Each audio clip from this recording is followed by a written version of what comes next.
দর্শক, আমরা ইলেকশন কমিশনে যেতে চাই। সেখানে আছেন আমাদের সহকর্মী নিবিড় সাহা, আমাদের সাথে যুক্ত হচ্ছেন তিনি। নিবিড়, একটু জানাবেন এখন পর্যন্ত ইলেকশন কমিশনে আর নতুন কোনো তথ্য আপনি পেয়েছেন কিনা, বা সবশেষ কি তথ্য রয়েছে সেখানকার?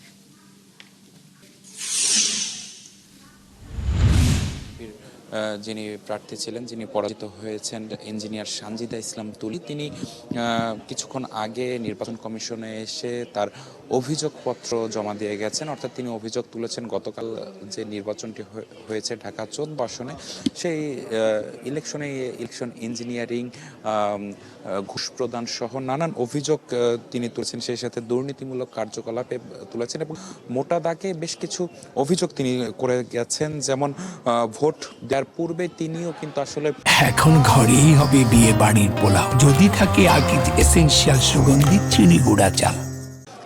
ব্যালট পেপারে সিল দেয়া ব্যালট পেপার পেয়েছেন বলে তিনি তার অভিযোগপত্রে জানিয়েছেন। পাশাপাশি সেই যে অভিযোগগুলো, কিংবা দারুসালাম ভোট কেন্দ্রে মোট 2 থেকে 3 ঘন্টা কিন্তু ভোটারদের দাঁড় করিয়ে রাখা হয়েছিল, এমন অভিযোগ কিন্তু তার অভিযোগপত্র থেকে আমরা পেয়েছি। এসব অভিযোগের ভিত্তিতে কিন্তু তিনি এটি নিরপেক্ষ উচ্চ তদন্ত কমিটি গঠন করার দাবি জানিয়েছেন। এবং এরপর আমরা দেখেছি যে সিইসি কিংবা প্রধান নির্বাচন কমিশনারের সাথে কিন্তু তিনি সাক্ষাৎ করতে গিয়েছিলেন, কিন্তু তিনি কিন্তু আসলে নিবিড় সাহা আমাদের সাথে যুক্ত হয়েছিলেন ইলেকশন কমিশন থেকে।